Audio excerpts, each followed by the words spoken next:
And so the first thing I want to walk you guys through is kind of our structure for how we write our sales letters. So anything that we're selling from $17 up to $97 or so, this is the script and this is the process we take somebody through. Okay, so kind of the beginning to middle of the value ladder.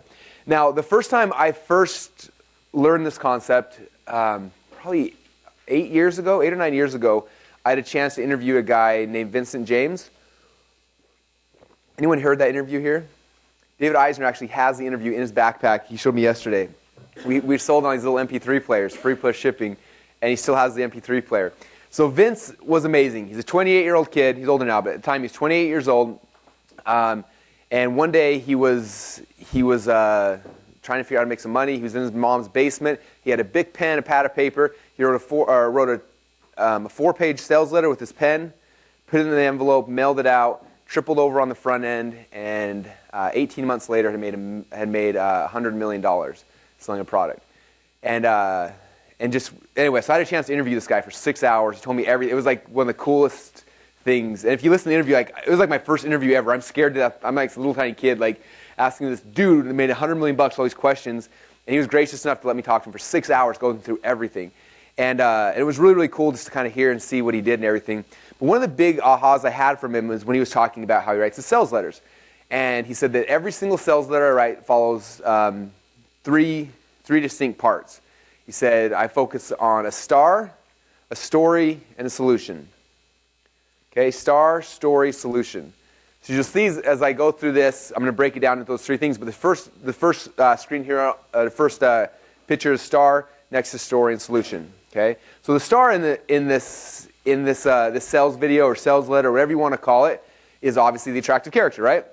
The story is the story behind this character and what happened to them that brought them to the solution, which is your product. So that's kind of the hierarchy of, here's the hierarchy of what a sales letter looks like. Okay? And so that's what I've wrote all of my sales letter for the last 10 years or so. It's kind of based on that pattern, the star, story, solution.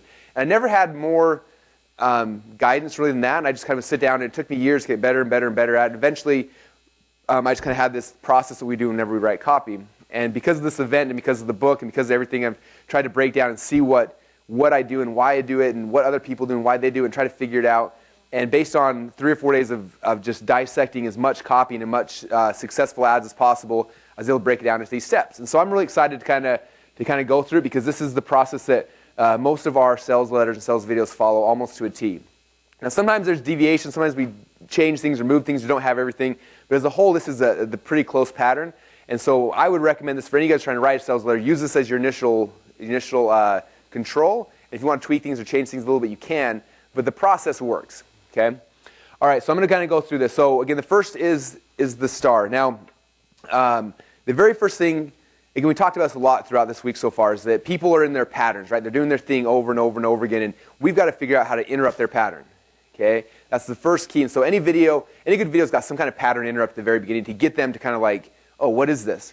One of the ones that, I don't know if Agora Publishing was the first one to do it, but they're the first one that I saw do it on a big, huge scale, is you come to their sales video, and the first is like this big red screen, and it's like, warning, this is controversial, da-da-da, and like, this video may be taken down at any time. It feels like one of those like warning screens, like you just walked in the wrong room or you did something wrong, right? It's like, and it's huge pattern interrupt. Like people are like, whoa, what just happened? You know, and it grabs you, a big pattern interrupt. Sometimes you pattern interrupt with a headline. Sometimes, if you've ever seen how John Benson writes his sales videos, they're always like, here's a picture of a goldfish. What do you think this goldfish has to do with you being fat? Let me show you. It's always these weird things. You're like, what, a goldfish? And I've seen like 8,000 people knock it off. Like one's like, hey, this is a starfish. What do you think a starfish has to do with you not getting chicks? Hey, this is and like everyone's got like this weird thing, right? And so that's one way to do pattern interrupts. But usually every good video has got to have some kind of pattern interrupt just to get somebody to be like, whoa, this is different. I need to pay attention to this. Okay? And again, as you can think of a million different ones, but as you're watching other people's videos, look at how they do that. Watch how they do their pattern interrupts initially, because they give you ideas for things you can tweak and test and try out on yours. Okay? The first is pattern interrupt. Now for me, the second thing I switched to initially is the core desires. Okay? Which is very similar to like the primary question. Like what are my audience's core desires? And I want to ask them questions about that. Okay? I want to get them doing what? Trial closing. I'm getting them to start nodding their head. Okay? So for our .com Secrets X one, here are my core desire questions. I've got a quick question for you. You notice like 90% of my videos all start with, I've got a quick question for you. I don't know, that's just like my style. I always do that way. I love it. It's just like, for me, the best way to start a message. So that's the way I do it. Have you ever wanted to work from home, own your own business? Come on, you know you want the lifestyle, the one that everyone talks about, where you can work from home in your underwear or the beach with a laptop. Okay, so I'm asking these initial questions.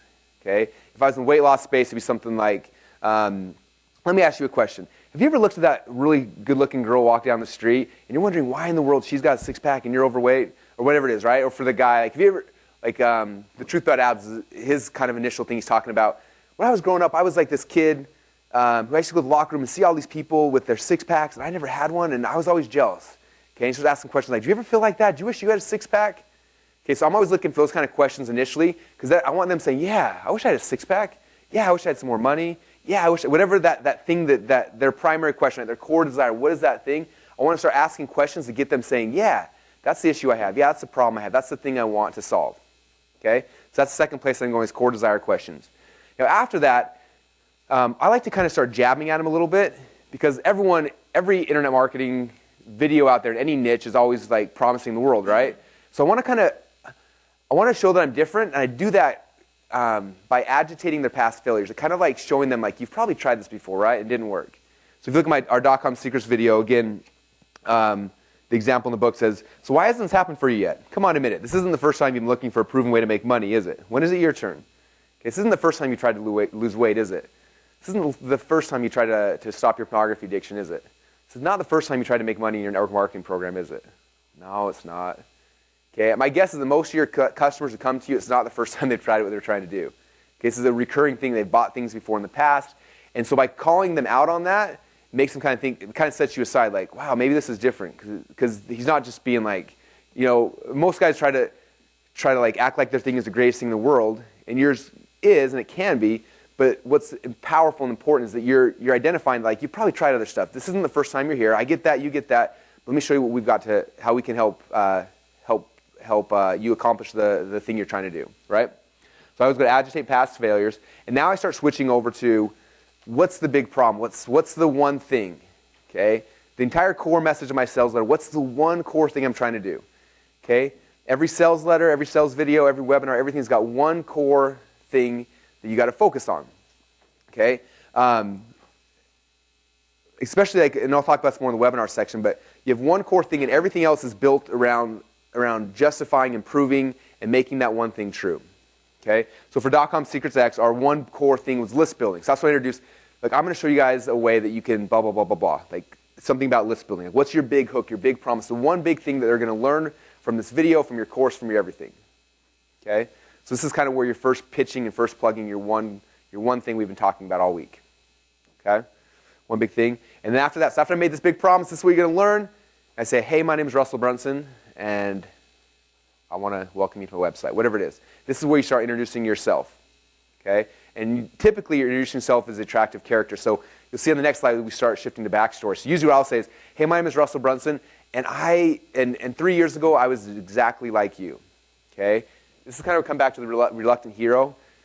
You don't have to do reluctant hero here. You can do whatever character makes sense for you. I usually go immediate reluctant hero here, just because reluctant hero is the one I think that most people emphasize, you know the word, empathize. It's a TH, not a P or an S. That's a hard one. That's the one that most people empathize with the most, and so that's what I like to lead with initially, okay? And so that's where I'm introducing an attractive character, and that's the beginning. Okay, now typically this is probably the first maybe minute and a half of my video. Okay, I'm introducing the star, and the biggest mistake I see a lot of people do is they start the video with, hey, my name is Russell Brunson, and I want to blah, blah, blah, blah, blah. Okay? You're not the most exciting thing in the video. Okay? We all think we are. That's why 99% of the videos I see out there, everyone's starting with introducing themselves, but you don't want to do that yet. Okay? You want to take them through this process first. Pattern interrupt, ask them the core desire questions, agitate some of their past failures, the past attempts at fixing this problem, introduce the one big thing you're going to give them, and now introduce yourself. Okay? Now they're on a good stage. This is the pre-frame. This is the equivalent of me meeting a girl and having her friend introduce me, because it's pre-framing me and preparing me so that when I come into the story and say, hey, my name's Russell Brunson, now they care. Here's the value ladder, right? So while the ideal place to take somebody through is initially through here and send them up, sometimes people come directly here. Okay? John runs ads every single day to get people just directly to apply for my inner circle. Okay, now we're able to do that because he's targeting people. He's fishing from a pond that he knows likely prospects are going to be in. So we can go directly to here, and we get sales from there all the time. But in a perfect world, it's always going to go this way. Okay, so if I have a video right here, I'm selling a $37 product, and this is the video script I'm going to go through, a lot of times I'm going to drive traffic directly to here, especially if it converts. Okay, ideally, I'd rather start here and move up, but I use these tools, these pages, these things we're creating all over the site. Just like when we create automated webinars, in a perfect world, I'm selling that to my middle of my value ladder, but I'm also driving traffic directly to automated webinar because I'll make money on that as well. Does that make sense? Hopefully. Okay. So that is the initial how we begin all of our videos like that. All right. Okay. Number 2. Now we transition over to the story. Remember, star, story, solution, and this is where it starts getting fun. This is the part where you start entertaining and educating, getting these guys all excited. So the first thing I do, I just introduced the attractive character. I told him that a couple years ago I was just like you, and then boom, now we switch to a point of high drama. Okay, I learned this initially from Dagan Smith. Every good story starts at a point of high drama. Yeah. Yep, same video. This is all weaving together into one thing. Yep. So Dagan was talking about me initially. He said most people start a story like this, like, hey, so let me tell you my story. I was walking down the street, and then I got to the corner, I took a right, and I started walking down, and I saw the store, and I walked in the store, and I started to buy my food, and all of a sudden this dude jumps out with a gun and starts shooting me, right? Okay, now most people have lost interest by like the whole first half of your story. He said, if you want to tell a good story, you start with, I was looking down the barrel of a gun. I could see the bullet in the chamber, and the beads of sweat were dripping down my face. As the lump in my stomach started growing, I realized I'm about to die. Okay, start at the point of high drama. Then I can come back to the backstory and be like, 5 minutes earlier I was walking down the road, and da-da-da-da-da. But now I've hooked you, right? Think about the good movies. Good movies, you notice the first like 30 seconds of a movie is usually the best part of the whole movie because they start at the point of high drama. If they can suck you in initially, they've got you forever. Okay, anybody remember seeing the movie Cliffhanger, Sylvester Stallone? I was a little kid, I don't know, like 10-year-old, 12-year-old, whatever I was when I first saw that. And I remember, I still this day remember the feeling because the show begins and there's like this big line across this huge cannon, and they're going across this line, and all of a sudden the girl's thing like starts breaking and she starts falling, and she catches it, and Sylvester Stallone comes out and tries to save her, and they're fighting, and for like 3 or 4 minutes the thing's happening, all of a sudden she falls to her death. Boom. And I remember like vividly, I remember sitting there and looking at my hands were soaking wet, and I was like, we gotta watch this movie, like this is awesome. Okay? That's the kind of experience you want somebody having at this point. Okay? You want to tell your story, you start at the point of high drama.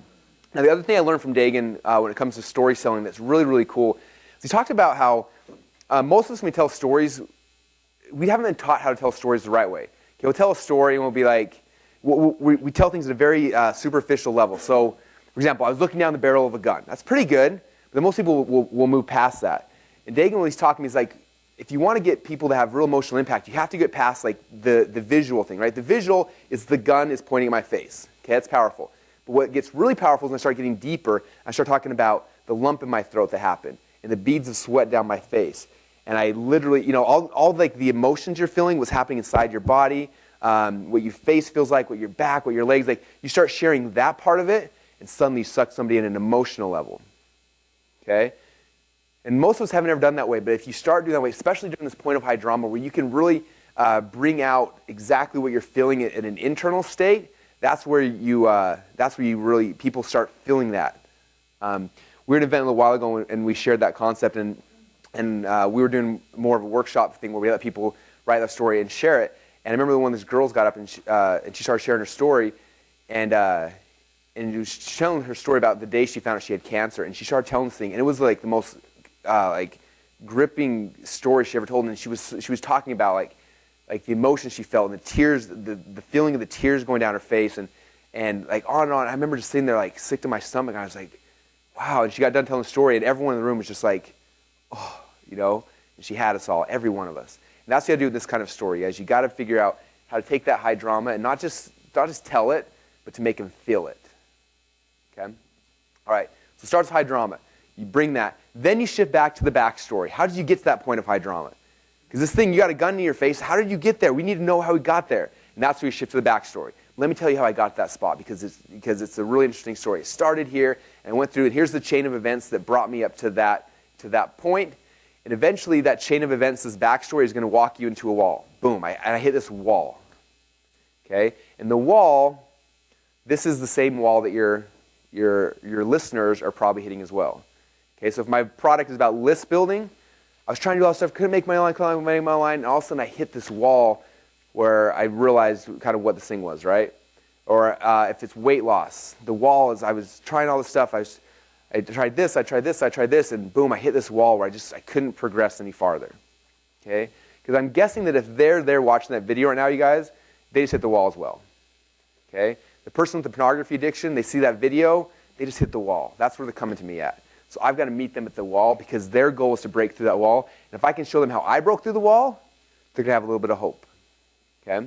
So I bring them to that wall. Now the next step of this right here, after I brought the wall, I got to identify like what's the real problem. I hit this wall and I realized that the problem wasn't that I didn't know how to make money online. The problem was that all the people who were making money online, they had a big email list.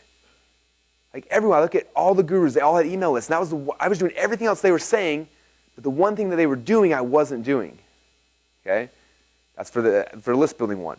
For a weight loss one, I'm sure you guys could do that as well. Like, what's the problem? I tried everything, and I realized that while all these other people were telling me this, and I was trying pills, I was trying all these things, the one thing I didn't realize is this: the real problem was I needed to eat less calories or carbs or whatever the kind of the problem, the thing you're trying to set them up for. Okay, so I'm identifying the problem. Now, remember we talked about earlier about inception and creating inception in their minds. This is where that part begins. I'm identifying this problem, and again, if I was hitting the same wall they're hitting, and I see the same problem that they're seeing, all of a sudden it starts showing that problem to them, right? And they're starting to see it. I'm bringing them on this path. Now, typically, after I identify the problem, there's one of two directions I'm going to go. Okay, one is the epiphany route, where like I had this epiphany. If I would just do this one thing, then everything else would work. Okay, so you take them to an epiphany. And again, my goal is to get them to have that same epiphany with me. If they have that epiphany with me, then again, it becomes their thought. It's their idea, and now they're already pre-sold. So that's the epiphany route. Or the other way is the Declaration of Independence. I tried all this stuff, and I got so frustrated, I decided I have to change right now. I have to lose weight. I have to make money. I have to stop my addiction. I have to do whatever it is. I'm making my Declaration of Independence. So either it's an idea they got, or they got so pissed off that they decided they were going to declare their independence. That's typically one of the two directions I take things. Okay, the epiphany is usually, the idea, or declarations. I got so upset and angry, I knew that I had to change today. Okay, and again, that's where they're at right now. They know that they showed up and they have to make that change as well. Okay, so that's the next step we take them. All right. So after you've had this epiphany, I had that epiphany, like I had to build a list, or I had the declaration, I have to lose weight. Okay, I made that state. I've drawn the line in the sand and I've stepped over it. Boom. Now I'm going on this journey. Okay, I'm going on this journey and I got to try to figure out some stuff. So the next part of my story is I start telling about the path I went on to find ultimate solution. So after I went through this whole thing and I realized I needed to lose weight, I went on this path. And so first thing I did is I hired a trainer, then a chiropractor, then an acupuncturist, and this is nothing. And I'm taking this path of all the things I tried that didn't work. I tried this. You guys probably tried this thing as well. I bought these ebooks, they didn't work. I bought these diet programs, took these magic pills, and nothing seemed to work. I'm taking them on this path until something worked. Okay? I'm going to tell them about my path to finding this ultimate solution, which in the end will be your product. Okay? But I finally had some success. I had a little bit of success with this one little thing. Okay? So what I'm showing them a little bit of hope. After all these things that I tried, which was probably the same things they tried, I had this little ray of hope. This is where this little hope came in, and I'm opening this little spot of light for them. Okay? And I start sharing, these are the first signs of success I had. When I realized that, I tried this thing and I lost 5 pounds in a week. That was the first time I lost weight forever. I tried this thing, I sent an email out and I actually made money. First time I ever made money with my list. I tried this little thing, I had a little bit of success. Okay? So again, that glimmer of hope. And now what I like to do is after they've had that little bit of glimmer of hope, now I like to start pointing fingers at the other people, right? Because after I had that little bit of success, that's when I realized it was never my fault. This whole time it was the weight loss company's fault. It was the big bad gurus. It was the big pharmacy companies. It was somebody, right? Somebody that your target market who they also hate, right? That's when I start talking about the conspiracy, because everybody believes there's some kind of conspiracy. They believe they're fat because of something else. They believe they're overweight. They believe that they're unhealthy. They believe that they're not making money. They believe that whatever it is you're trying to sell, they believe that because they think it's somebody else. Okay, we all love conspiracy theories. Anyone know who Alex Jones is? Okay, big conspiracy theory guy. If you want to buy ads on his site, like his audience buys everything. They're huge. They're rabid. They're crazy because people love conspiracies. Okay, so you kind of introduce this conspiracy, and then you shift over to like you have to understand that this whole thing is not your fault. Okay, do you remember earlier today when I was sharing with you guys? Where are we at? Page 55, the beginning stuff of the inception. This is where this stuff's happening, right? Right now, I'm justifying their failures. Okay? This right here is justifying their failures. So this whole time you've been fat, and you've probably blamed yourself a little bit. You may have blamed your job. You may have blamed whatever, but it's not your fault. People are like, you're right, it's not my fault. Like you tell them it's not their fault. They're like, oh, good. Okay? I'm justifying their failures. It's not your fault. Okay? It's the big bad gurus. It's the weight loss companies. It's the drugs they put in your food. It's the programming, the TV. You got to blame it on something that they also believe in, because then you're going to shift down to, this is where we start throwing rocks at our enemies. Okay? So you got to figure out in your market, whoever you're selling to, like who's the common enemy? Okay, I told you guys, I think day one, the best way to build a cult is to find a common enemy and throw rocks at him. So in this process, I got to find a common enemy. For my product, if I'm doing weight loss, who is the common enemy? If I make money, who's the common enemy? If it's basketball coaching, if it's tennis, if it's everyone's got different businesses, who's the common enemy that you're trying to unite against? This is where we start introducing that. Okay, the conspiracy theory is usually tied to the common enemy, and now we've got to blame someone else. I just told them it's not their fault, so whose fault is it? We find that person and we start throwing rocks at them. Isn't that image awesome? I was really proud of that one. Okay, did you guys see this? So if you come down the slide, I'm showing a little sign of success, and when I really got that success, that's when I realized it wasn't your fault. There's conspiracy, and here's whose fault it is. We got to start casting common stones, because now they're like, yes, you're right. Okay, we're starting this little cult mentality, right? You guys have seen what people in cults do, crazy stuff, right? You're not trying to create a cult, but you're trying to do all this stuff, right? Because you're trying to get people to buy into you and to buy into this movement that you're creating, all right? Now from there, after you kind of call them out and you say, now look, now after I figured that out, after I realized that it was these guys' fault that everything bad was happening to me, then I started having success. And that's when I started having success and started growing. And let me show you all the stuff that started happening. Okay? I made more money. I lost more weight. All this stuff started happening. Okay? This is kind of where you're bragging about yourself. Okay? Now the problem is that just by the nature of who you are as the person who's doing the speaking to them, just by the nature of who you are, they're going to think that you're better than them. And be like, well, you can do it because you're so-and-so, right? That's just the nature of people's minds. Like, oh, well, it worked for him because blah, blah, blah, blah, blah. Okay, so after you've showed your own success, you have to show now, you have to make it real to them and be like, but it didn't just work for me. I started showing other people. Let me show you case studies what happened to this guy when I showed it to him. And then this guy, and then this girl. And I showed all these other people how well it worked. And look what happened to them as well. Because now they got faith that it's not just you because you're Superman. It's because all these other common people just like them had the exact same results. Man, this could actually work for me. You see how that works? Okay, so there's your rapid growth, your case studies.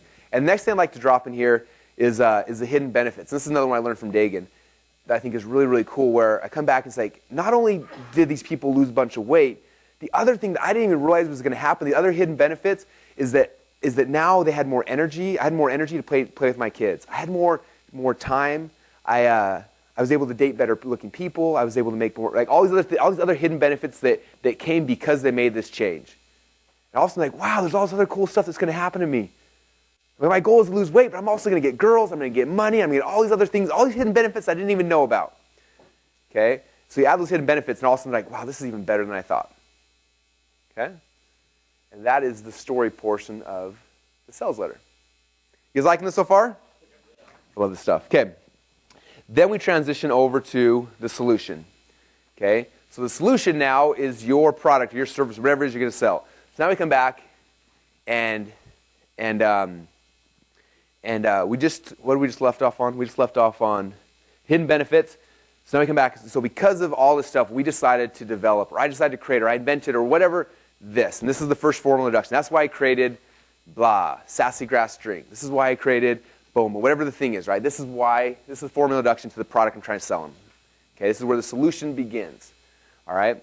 Now, as soon as I introduce a solution, so let's just say I'm going to use sassy grass because it's a tangible I can talk about. So here it is, right? Boom, here's the solution.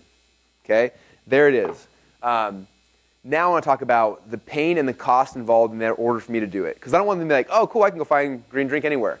I want you to come back and start showing like, this is awesome, but I got to tell you, when I created this, it was so much harder than I thought it was going to be. It was really, really difficult. It cost me a ton of money, a ton of effort. I spent 20 hours a day researching and finding all the pain I had to go in to be able to develop this. It was a pain in the butt. I did it for you guys. That's why I did it, right? Because I want them to show that this is not some easy thing. Because to create, because if they think, oh, cool, I can just do that as well, then you lost them. You need to add this in. This is something I learned from Perry Belcher, adding in the pain and the cost associated with the development of whatever this solution is. Okay? But then you switch back over to the happy part. But the cool thing is that now that I have this thing, now that I've got sassy grass, I can I can become healthy so much easier. Now I start introducing the ease. This is so easy now. And it's so fast now that I have it. Okay, so it may have been costing me a ton of money, a ton of energy, but now I can get all the same results super fast, super easy, boom. Okay, now for me, this is where I start introducing some of the benefits. Now you guys know how I feel about bullet points. I'm not really a bullet point thing, but I do believe in introducing benefits. And I call these so benefits because most people screw up when they say benefits. They're like, one of the benefits is that the sassy grass is really healthy. That's a benefit, right? Who cares? So I got to add so after it. This sassy grass is really healthy. So because of that, I can blah, blah, blah, blah, blah. Okay? This sassy grass also does this, and this, so I can do da, da, da, da. Okay, the so, the little magic word so in there in the middle, that is the word. Whatever you tie after so, that's the magic of what makes a benefit powerful. Okay? Every time I look at someone's letter and they have these benefits, I always have to tie, as soon as you add so to it, it just makes it magic. It switches it from being this like flat, stale thing to this magical thing. Okay? I usually do 3 or 4 so benefits. I don't do a ton of them, but I like having a couple of them in there. Then from there, I transition to social proof. Okay? So I show them the benefits of this. Now when I took the solution, I gave it to Julie and she loved it. I gave it to Micah and she loved it. And this person, and here's a bunch of other people that liked it as well. It was really awesome. This is why I like it. So more kind of case study stuff, but more on the testimonial side, more the social proof side. And then, after social proof, now this is where I make the official offer. This is when I say, so I want to give you guys a chance to try your very first bottle of sassy grass. This stuff is awesome. Okay, so I make my first official offer. Okay, this is where usually I'm going to say this is what I created, boom, and then I'm going to start trying to build value. Okay, this is like if you look at a webinar, this is where you start saying, I'm going to do this, and I'm going to add things, and I'm going to give you bonuses, and I'm going to give any of the extra things you're going to add in to make the offer a little bit better. And I would be very careful that you don't take away from the one thing. Okay, the one thing is still the core thing, but you can build value by like, I'm also going to give you this and this and this, but don't spend so much energy on that because I do not want to take focus off of the one thing. Any of the benefits and the value I'm going to add need to strengthen and support the one thing. It can't be like this whole other thing because then you have to explain the new thing and all this stuff. I want it, like for example, high ticket secrets. Like the product is high ticket secrets. We help you do this.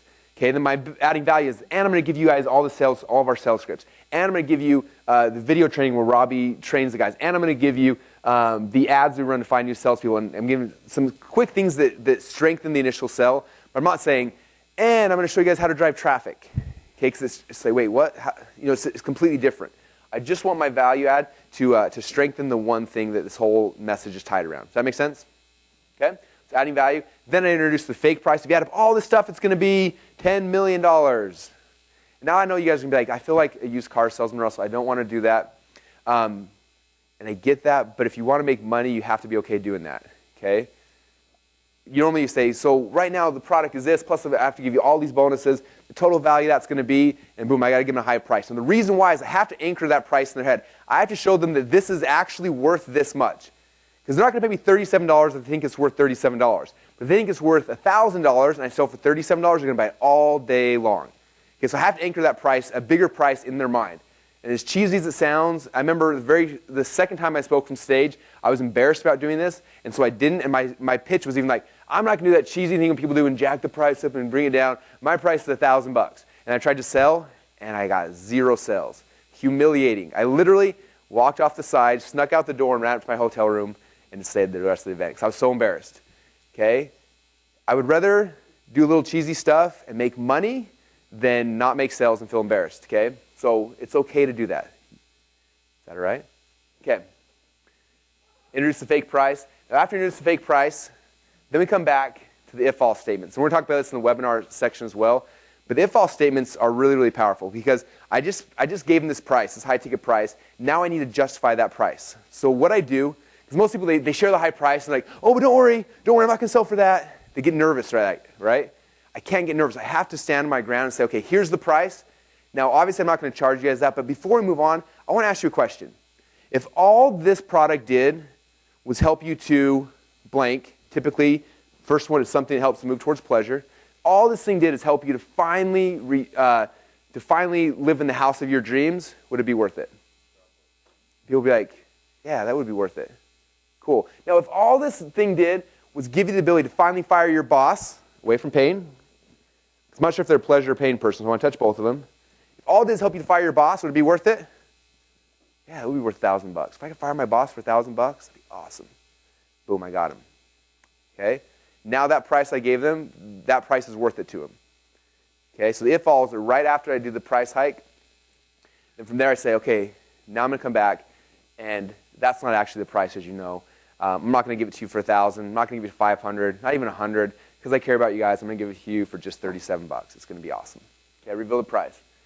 Now I come back after that and say, now, a lot of you guys, even at $37, you're going to be nervous, and I get that. There's a lot of scam artists on the internet, so I'm going to do a really cool guarantee. So I want to make sure you're successful with this, and I want to make sure that you take that leap of faith with me. So I'm going to give you a guarantee. The guarantee is you can test this out, blah, blah, blah, blah, blah, whatever your guarantee is, right? Boom, now they got guarantee. Now I got to start injecting some scarcity, because the guarantee made me feel really comfortable, like, okay, cool, nothing bad's going to happen. They start getting complacent again, so now I got to inject some scarcity again, okay? But even though I'm going to guarantee you guys this is not going to be around forever, okay? There's a very limited number of people I can work with, very limited number of people I can give this to. If I give it to everybody, the whole world's going to be skinny. Okay, we can't have the whole world skinny. We need some bigger people, right? Whatever your scarcity is, right? Okay, it's those liberals. If we give Sassy Grass to everyone, the liberals are going to feel great. Then we're screwed, right?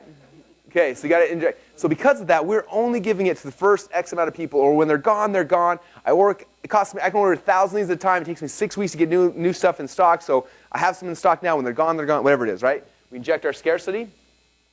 Now I got some scarcity. Now what I want to do is this future pacing stuff I talked about earlier. Before we go on, guys, I just want you to imagine what your life's going to be like when you and your kids and your husband and everybody is drinking Sassy Grass. Okay, they're drinking it, they're feeling more healthy, they're feeling happier, you have more energy. When you wake up in the morning, you don't feel tired, but you're excited about the day. You make more money at work, all these other things. Just imagine what it's going to be like. It's not going to be awesome. It's way better than you're at right now. We can get you there, I promise you. So just imagine that for a second. Okay? Now after you've imagined that, go down and click the button to order. Okay? Give them the first call to action. Go and click the button and order. Now after I've told them to go click the button and order, there's going to be people who are starting to click. And there's a lot of people who are still kind of sitting there. So what I like to do is I like to do what we call post-selling. So look, we see you guys are going to order now. For those of you guys who already ordered, I want to tell you what to expect now. Okay, so now, if they haven't ordered yet, I'm kind of excluding them. Like if you haven't ordered, if you just started the order process, let me tell you what you're about to experience. So they kind of also feel like they got left out. And you're like, okay, so this is what's going to happen. When you get in the members area, the first thing you're going to see is this, and then you're going to learn this, and I'm going to show you this, and all these kind of things. And they feel like they missed out. They haven't started signing up yet, and they're like, oh man, I need to get in. Okay, and the people who have started the process are like, oh cool, this is the cool stuff I'm getting. Okay, so I like to speak to the people who are already ordering the product. Okay, this is what's happening. All of a sudden they're like, oh man, I need in. Okay, and then from there, I switch over to the takeaway. Okay, because I come back, I just told them about everything that's happening, and they come back now to all these people behind me like, hey guys, this is the deal. You're still sitting here, you're still on the fence trying to wonder what to do. And this my favorite takeaway pitch, I use it in like half my sales letters. I learned it from Johan Mock, but he goes, look guys, this whole process is not about me making any money off you. Okay? I don't care if you buy this thing or not, it does not matter to me at all. Okay? Whether you buy this or not, I am going to be making a ton of money. I'm going to be eating steak and sushi, living the dream life, doing whatever I want. It doesn't even matter. It's not about me. Okay? But tomorrow, if If you don't buy this, you're still going to be broke. If you don't buy this tomorrow, you're still going to be fat. I got a six-pack. I feel healthy. I feel great. It doesn't even matter to me. This is about you. Okay? And I got to warn you, this is not going to be here forever because I'm helping people right now, but I got a lot of stuff I got to do. So this is here now. It's on the table. It's going to be gone soon. So that's my takeaway selling and my warning. Okay? And then I close with a reminder. I just want to remind you guys that when you sign up today, you're going to get access to blah, blah, blah, blah, blah, blah, blah, blah, blah. So click on the button now to get started, and I'll see you on the next page. Very cool. So this is a tool, you guys, I hope you can use a lot. Literally, I would recommend keeping this book on your desk all the time. And when you sit down to write a sales message, really just open it up and just be like, okay, boom, what's my pattern interrupt going to be? All right, what's my core desires? Boom, boom, boom, boom. How am I agitated past failures? Boom. What's my big problem? What's my one thing? What's the big problems? Boom. Can I introduce myself? And you go through, boom, and just keep going through. And literally, like this is the script I follow, guys. I've been spending my head forever, but now it's kind of out on paper. And I went from taking, on average, a week to 2 weeks to write an entire sales letter to now I can usually do it in 2 or 3 hours. And now having, this is, again, we just created this last week. Now I have this, I think I can speed that process even more. Because it was me every time trying to remember, like, what's the next logical step? Okay, now I'm going to start casting stones at people. I was doing this, but now that, again, for me, nothing else, this tool is awesome for me. But I think it's something that will help you guys crank out copy really, really